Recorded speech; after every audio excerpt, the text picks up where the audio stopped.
अक्सर कहते हैं कि कथा सुनाने वाले और सुनने वाले दोनों का जीवन तर जाता है। बिल्कुल बिल्कुल। तो कथा सुनाने का और कथा सुनने का क्या महत्व है, इसके बारे में? ज्योति, सबसे अच्छा प्रश्न है आपका, और मुझे लगता है कि इस प्रश्न के माध्यम से जो दर्शक होंगे उनको भी अच्छा लाभ मिलेगा, क्योंकि भागवत है कल्प वृक्ष, और कल्प वृक्ष के नीचे बैठ करके जो भी कल्पना की जाए, कल्पना हमारे मन की क्या है, जो भी है वो पूर्ण होती ही है।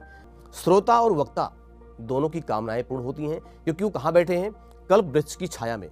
कल्प वृक्ष की जो पत्तियां, शाखाएं फैली हुई हैं, वेद के रूप में, धर्म के रूप में, पुराण के रूप में, उपनिषद के रूप में, श्रुतियों के रूप में, स्मृतियों के रूप में, महात्माओं के रूप में, संतों के रूप में बहुत बड़ी शाखाएं फैली हुई है। जब उनकी छत्र छाया में उनका पालन पोषण होता है, यानी भागवत के छत्र छाया में जब पालन पोषण होता है, तो नाम क्या है? कल्प वृक्ष भागवत को। तो श्रोता वक्ता दोनों का ही कल्याण करता है, बशर्ते दो शब्द हैं इसमें। श्रोता जो है वह कथा को सुनने में स्वतंत्र है, लेकिन वक्ता कहीं ना कहीं सुनाने में स्वतंत्र नहीं है। अगर वो स्वतंत्र हो गया और भगवान की कोई ऐसी लीला का वर्णन करने लगा जो कि मंत्र मुग्ध हो गया, ध्यान हो गया। सुखदेव भगवान जिनका अवतार हुआ है, प्रथम बार राजा परीक्षित को कथा उन्होंने ही सुनाया है, साप्ताहिक कथा सुखताल के पास। तो ये सुनाया कथा उन्होंने, लेकिन कहीं भी पूरे भागवत में 18,000 श्लोक हैं, 12 स्कंद हैं, लेकिन कहीं भी उन्होंने राधा नाम का उच्चारण नहीं किया है। इसलिए नहीं किया है क्योंकि राधा नाम के रसिक हैं। अच्छा, राधा नाम के रसिक हैं, अगर कहीं जैसे हनुमान चालीसा में गाते हैं कि प्रभु चरित्र सुनिबे को रसिया, राम लखन सीता मन बसिया, जैसे हनुमान जी राम के रसिक हैं, यहाँ कोई राम का नाम ले रहा हो, राम कथा हो रही हो, राम का गुणगान हो रहा हो, राम नाम का जब पाठ हो रहा हो, हनुमान जी मंत्र मुग्ध हो जाते हैं। ऐसे सुखदेव महाराज, जहाँ कोई राधा नाम का उच्चारण हो रहा हो तो सुन करके वो बाड़ी उनकी अवरुद्ध हो जाएगी, आंखों से प्रेम की धार, अश्रुधार बहने लगेगी। इसलिए पूरी भागवत में कहीं उन्होंने राधा का नाम नहीं लिया। अगर किसी ने राधा का नाम ले लिया होता तो वो स्वतंत्र नहीं है, क्योंकि 7 दिन में परीक्षित को भागवत सुनानी है। अगर वो राधा का नाम ले लिया और कहीं ध्यान समाधि में लग गए तो परीक्षित का क्या होगा? क्योंकि 7 दिन के बाद उनकी मृत्यु होनी है। उनको श्राप लगा था, श्रृंगी ऋषि के पिता समीक मुनि का श्राप लगा हुआ है। श्रृंगी ने श्राप दिया है कि समीक का अपमान हुआ था, जो है गले में सांप डालने की वजह से, मरा हुआ भरा सांप डाल दिया था, इस वजह से। तो परीक्षित का कल्याण कैसे होगा अगर उन्हें समाधि लग गई तो? इसलिए उन्होंने राधा का नाम उच्चारण नहीं लिया। इससे श्रोता वक्ता दोनों में ये अंतर है कि श्रोता सुनने में समर्थवान है, सुनने में स्वतंत्र है। भगवान का नाम का रस, कृष्ण नाम का रस, वो सुनता जाए, उस रस को पीता जाए, पीता जाए, पीता जाए, और ऐसा रस है कभी इससे पेट नहीं भरता है, जितना भी पिए वो कमी ही लगती है। ये श्रोता की कहानी। वक्ता को अपने आप में सावधान रहना पड़ता है। क्यों?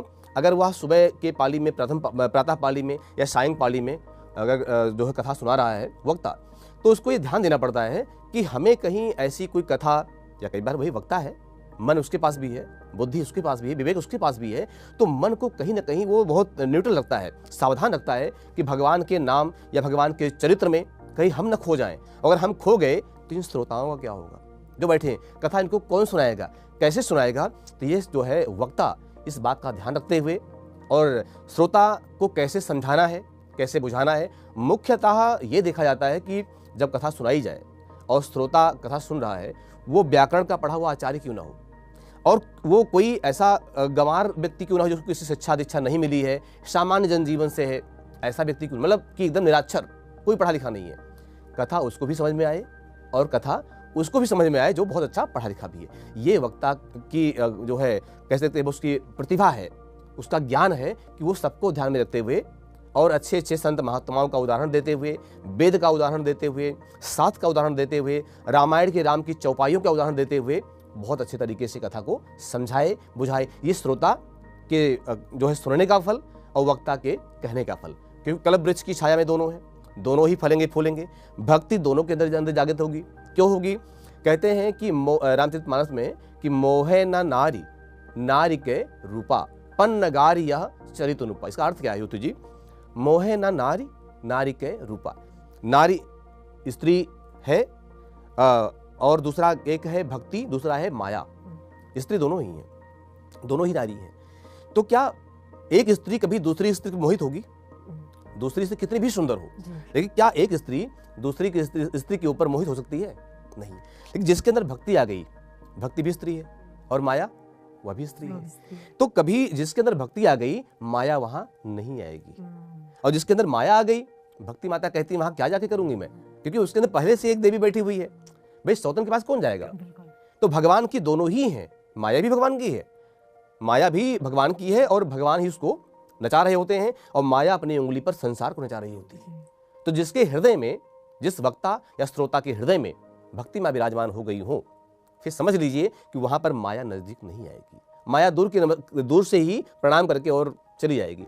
लेकिन अगर माया को बिठा रखा है हमने, तो भक्ति मां कहती हैं कि यहाँ पर माया के साथ बहुत सारे हैं, काम, क्रोध, लोभ, मत्सर, अहंकार, ईर्ष्या, संसार के बहुत सारे दोष माया समेटे हुए अपने अंदर, और माया बैठ गई तो भक्ति वहां पर नहीं आने वाली। और भक्ति बैठ गई तो भक्ति के हृदय में भगवान विराजमान होते हैं, भक्ति के हृदय में साक्षात श्रीमन नारायण विराजमान होते हैं, और भक्ति के हृदय में नारायण विराजमान होकर के वहां अगर बैठ गए तो काम, क्रोध, मोह, लोभ, संसार की जितने दुर्गुण, विकार, विषय जितने भी हैं, ये दूर से ही प्रणाम करके कि महाराज आप वहां बैठे हैं, इस हृदय रूपी भवन में मैं कैसे आ सकता हूं महाराज, वो दूर से ही वहां पर चले जाते हैं। इसलिए ये धर्म कहता है, ये भागवत कहती है, ये नियम कहता है कि श्रोता और वक्ता दोनों को अपने हृदय में, ठीक है उनका प्रोफेशन है, ठीक है वो काम है उनका, वो कर रहे हैं, लेकिन आवश्यकता होती है कि भक्ति से अधूरा जो होता है वक्ता हो, वो फिर वक्ता कहाँ कहा जा सकता है। लेकिन हाँ, भक्ति के साथ ठाकुर जी की सेवा, राधा रानी की सेवा, चाहे राम के रूप में हो, चाहे कृष्ण के रूप में हो, चाहे सीता के रूप में हो, चाहे राधा के रूप में हो,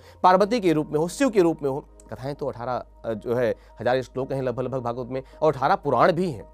18 पुराण में 18वां पुराण है श्रीमद् भागवत। तो इस तरह से इन सबका ध्यान रखते हुए और मर्यादा के तरीके से वक्ता बैठ करके व्यास गद्दी पर, और व्यास की मर्यादा रखते हुए कथाएं सुनाएं। आजकल बहुत सारी चीज़ें ऐसी भी हैं, मैं देख रहा हूँ, मैं सुनता भी हूँ कि कथाएं जब होती हैं तो कहीं ना कहीं उन कथाओं में बहुत और सारी चीज़ें एड ऑन कर दी जाती हैं, जो कि चाहे वो सांसारिक बहुत सारी बातें होती हैं। लेकिन उचित ये होता है कि व्यास गद्दी पर बैठ करके, और व्यास जी ने क्या कहा, गद्दी किसकी है?